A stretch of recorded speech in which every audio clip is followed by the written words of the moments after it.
A Child's Christmas in Wales by Dylan Thomas. One Christmas was so much like the other, in those years around the Seatown corner now. Out of all sound, except the distant speaking of the voices, I sometimes hear a moment before I sleep that I can never remember whether it snowed for 6 days and 6 nights when I was 12, or whether it snowed for 12 days and 12 nights when I was 6. All the Christmases rolled down the two-tongued sea, like a cold and headlong moon bundling down the sky that was our street. And they stop at the rim of the ice-edged, fish-freezing waves, and I plunge my hands in the snow and bring out whatever I can find. In goes my hand into that wool-white, bell-tongued ball of holidays rested at the rim of the carol-singing sea, and out come Mrs. Prothero and the firemen. It was on the afternoon of the day of Christmas Eve, and I was in Mrs. Prothero's garden waiting for cats with her son Jim. It was snowing. It was always snowing at Christmas. December in my memory is white as Lapland, although there were no reindeer. But there were cats, patient, cold, and callous. Our hands wrapped in socks, we waited to snowball the cats. Sleek and long as jaguars, and horrible-whiskered, spitting and snarling, they would slide and sidle over the white back garden walls, and the lynx-eyed hunters, Jim and I, fur-capped and moccasin trappers from Hudson Bay off Mumbles Road, would hurl our deadly snowballs at the green of their eyes. The wise cats never appeared. We were so still. Eskimo-footed Arctic marksmen in the muffling silence of the eternal snows.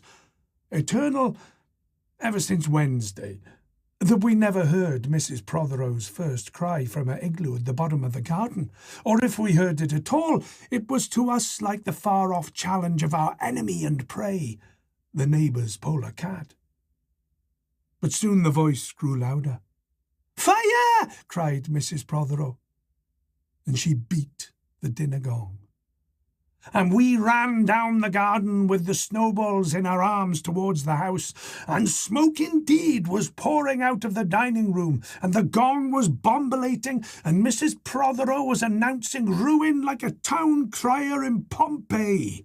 This was better than all the cats in Wales standing on a wall in a row. We bounded into the house laden with snowballs and stopped at the open door of the smoke-filled room. Something was burning, all right. Perhaps it was Mr. Prothero, who always slept there after a midday dinner with a newspaper over his face. But he was standing in the middle of the room saying, "A fine Christmas!" and smacking at the smoke with a slipper. "Call the fire brigade!" cried Mrs. Prothero, and she beat the gong. "It won't be her," said Mr. Prothero. "It's Christmas." There was no fire to be seen, only clouds of smoke, and Mr. Prothero standing in the middle of them waving his slipper as though he were conducting. "Do something," he said. And we threw all our snowballs into the smoke. I think we missed Mr. Prothero and ran out of the house to the telephone box. "Let's call the police as well," Jim said. "And the ambulance. And Ernie Jenkins. He likes fires." But we only called the fire brigade. And soon the fire engine came, and 3 tall men in helmets brought a hose into the house. And Mr. Prothero got out just in time before they turned it on. Nobody could have had a noisier Christmas Eve. And when the fireman turned off the hose and was standing in the wet, smoky room, Jim's aunt, Mrs. Prothero, came downstairs and peered in at them. Jim and I waited very quietly to hear what she would say to them. She said the right thing, always. She looked at the 3 tall firemen in their shining helmets, standing among the smoke and cinders and dissolving snowballs, and she said, "Would you like anything to read?" Years and years ago, when I was a boy, when there were wolves in Wales, and birds the colour of red flannelled petticoats whisked past the harp-shaped hills, when we sang and wallowed all night and day in caves that smelt like Sunday afternoons in damp front farmhouse parlours, and we chased, with the jawbones of deacons, the English and the bears, before the motor car, before the wheel, before the Duchess-faced horse, when we rode the daft and happy hills bareback, it snowed and it snowed. But here a small boy says, "It snowed last year too. I made a snowman and my brother knocked it down and I knocked my brother down and then we had tea." "But that was not the same snow," I say. "Our snow was not only shaken from whitewashed buckets down the sky, it came shawling out of the ground and swam and drifted out of the arms and hands and bodies of the trees. Snow grew overnight on the roofs of the houses like pure and grandfather moss, minutely ivied the walls and settled on the postman opening the gate like a dum-num thunderstorm of white torn Christmas cards." "Were there postmen then too?" "With sprinkling eyes and wind-jerried noses on spread frozen feet, they crunched up to the doors and mittened on them manfully. But all that the children could hear was the ringing of bells." "You mean that the postman went rat-a-tat-tat and the doors rang?" "I mean that the bells that the children could hear were inside them." "I only hear thunder sometimes. Never bells." "There were church bells too." "Inside them?" No. In the bat-black snow-white belfries, tugged by bishops and storks. And they rang their tidings over the bandaged town, over the frozen foam of the powder and ice-cream hills, over the crackling sea. It seemed that all the churches boomed for joy under my window, and the weathercocks crew from Christmas on our fence. "Get back to the postman." "He was just ordinary postman, fond of walking and dogs and Christmas and snow. They knocked on the doors with blue knuckles." "Ours has got a black knocker." And then they stood on the white welcome mat in the little drifted porches and huffed and puffed, making ghosts with their breath, and jogged from foot to foot like small boys wanting to go out. "And then the presents." "And then the presents. After the Christmas box, and the cold postman with the rose on his button nose tingled down the tea-tray slithered run of a chilly, glinting hill.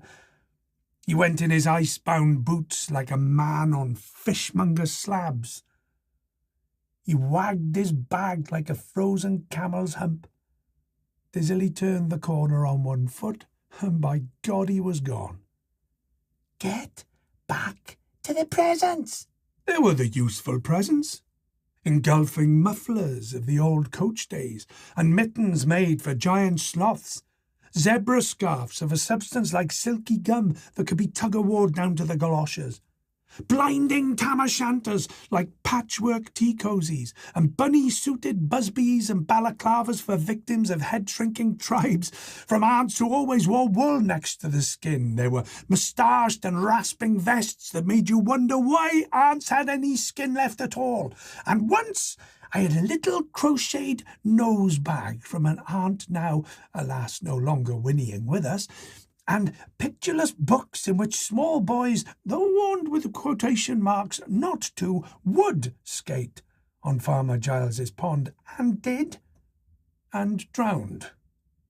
And books that told me everything about the wasp, except why. Go on to the useless presents.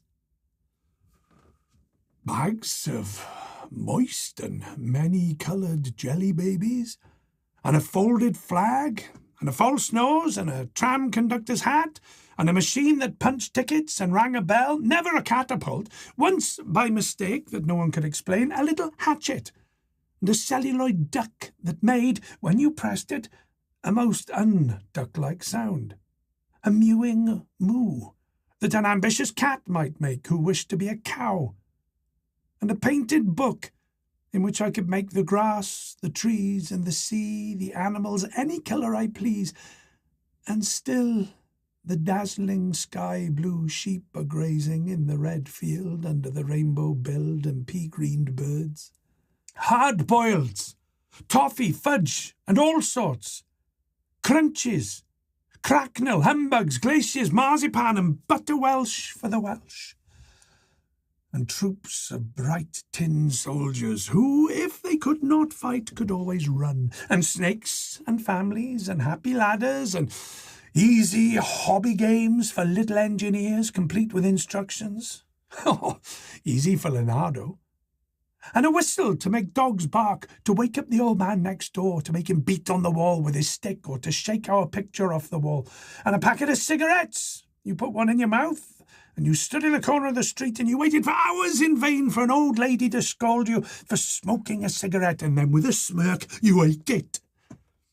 And then it was breakfast under the balloons. Were there uncles in our house? There were always uncles at Christmas. The same uncles. And on Christmas mornings, with dog-disturbing whistle and sugar fags, I would scour the swathed town for news of the little world, and find always a dead bird by the white post office, or by the deserted swings, perhaps a robin, but one of his fires out. Men and women wading, scooping back from chapel with taproom noses and wind-bust cheeks, all albinos huddled, their stiff black jarring feathers against the irregular snow. Mistletoe hung from the gas brackets in all the front parlours. There was sherry and walnuts and bottled beer and crackers by the dessert spoon, and cats in their fur abouts watched the fires, and the high-heaped fire spat, all ready for the chestnuts and the mulling pokers. Some few large men sat in the front parlours without their collars, uncles almost certainly trying their new cigars, holding them out judiciously at arm's length, returning them to their mouths, coughing, then holding them out once again as though waiting for the explosion, and some few small aunts, not wanted in the kitchen, or anywhere else for that matter, sat on the very edges of their chairs, poised and brittle, afraid to break like faded cups and saucers. Not many those mornings trod the piling streets. An old man, always fawn-bowlered, yellow-gloved, and, at this time of the year, with spats of snow, would take his constitutional to the white bowling green and back as he would take it wet or fine on Christmas Day or Doomsday. Sometimes 2 hale young men with bagpipes blazing, no overcoats and wind-blown scarves would trudge unspeaking down to the forlorn sea to work up an appetite, to blow away the fumes. Who knows? To walk into the waves until nothing of them was left but 2 curling smoke clouds of their indistinguishable briars. Then I would be slap-dashing home. The gravy smell of the dinners of others, the bird smell, the brandy, the pudding and mince, coiling up my nostrils, when out of a snow-clogged side lane would come a boy, the spit of myself, with a pink-tipped cigarette, and the violet past of a black eye, cocky as a bullfinch, leering all to himself. I hated him on sight and sound, and would be about to put my dog whistle to my lips and blow him off the face of Christmas, when suddenly he, with a violent wink, put his whistle to his lips, and blew so stridently, so high, so exquisitely loud, that gobbling faces, their cheek bulged with goose, would press against their tinselled window the whole length of the white echoing street. For dinner, we had turkey and blazing pudding, and after dinner the uncles sat in front of the fire, loosened all the buttons, put their large moist hands over their watch chains, groaned a little, and slept. Mothers, aunts and sisters scuttled to and fro bearing tureens. Aunt Bessie, who had already been frightened twice by a clockwork mouse, whimpered at the sideboard and had some elderberry wine. The dog was sick. Aunt Dozy had to have 3 aspirins, but Auntie Hannah, who liked port, stood in the middle of the snowbound backyard singing like a big bosom thrush. I'd blow up balloons to see how big they would blow up to. Then when they burst, which they did, the uncles jumped and rumbled. In the rich and heavy afternoon, the uncles breathing like dolphins and the snow descending, I would sit among the festoons and Chinese lanterns and nibble dates and try to make a model man-o'-war, following the instructions for little engineers, and produce what might be mistaken for a seagoing tram car. Or I'd go out, my bright new boots squeaking into the white world onto the seaward hill, to call on Jim and Dan and Jack, and to pad through the streets, leaving huge, deep footprints on the hidden pavements. I bet people will think they've been hippos. What would you do if you saw a hippo coming down the street? I'd go like this, bang! I'd throw him over the railings and I'd roll him down the hill, then I'd tickle him under the ear and he'd wag his tail. What would you do if you saw 2 hippos? Iron-flanked and bellowing, he hippos clanks and battered through the scudding snow towards us as we passed Mr. Daniel's house. Let's post Mr. Daniel a snowball through his letterbox. Let's write things in the snow. Let's write Mr. Daniel looks like a spaniel all over his lawn. Or we walked on the white shore. Can the fishes see us snowing? The silent one-clouded heavens drifted on to the sea. Now we were snow-blind travellers, lost on the North Hills, and vast dew-lapped dogs, with flasks around their necks, ambled and shambled up to us, baying, "Excelsior!" We returned home through the poor streets, where only a few children fumbled with bare red fingers in the wheel-rutted snow, and a cat called after us, their voices fading away as we trudged uphill into the cries of the dock birds and the hooting of ships out in the whirling bay. And then, at tea, the recovered uncles would be jolly, and the ice cake loomed in the centre of the table like a marble grave. Auntie Hannah laced her tea with rum, because it was only once a year. Bring out the tall tales now that we had told by the fire, as the gaslight bubbled like a diver. Ghosts wooed like owls in the long nights when I dared not to look over my shoulder. Animals lurked into the cubbyhole under the stairs where the gas meter ticked, and I remember that we went singing carols once, when there wasn't the shaving of a moon to light the flying streets. At the end of a long road was a drive that led to a large house, and we stumbled up the darkness of the drive that night, each one of us afraid, each one of us holding a stone in his hand, in case, and all of us too brave to say a word. The wind through the trees made noises as of an old, unpleasant, and maybe web-footed man wheezing in caves. We reached the black bulk of the house. "What shall we give him? Hark the herald?" "No," Jack said. "Good King Wenceslas, I'll count to 3. 1, 2, 3, and we began to sing, our voices high and seemingly distant in the snow-felted darkness round the house that was occupied by nobody we knew. We stood close together near the dark door. Good King Wenceslas looked out on the feast of Stephen. And then a small, dry voice, like the voice of someone who had not spoken for a long time, joined our singing. A small, dry, eggshell voice from the other side of the door, a small, dry voice through the keyhole. And when we stopped running, we were outside our house. The front room was lovely. Balloons floated under the hot water bottle gulping gas. Everything was good again, and shone over the town. "Perhaps it was a ghost," Jim said. Perhaps it was trolls, Dan said, who was always reading. Let's go in and see if there's any jelly left, Jack said. And we did that. Always, on Christmas night, there was music. An uncle played the fiddle.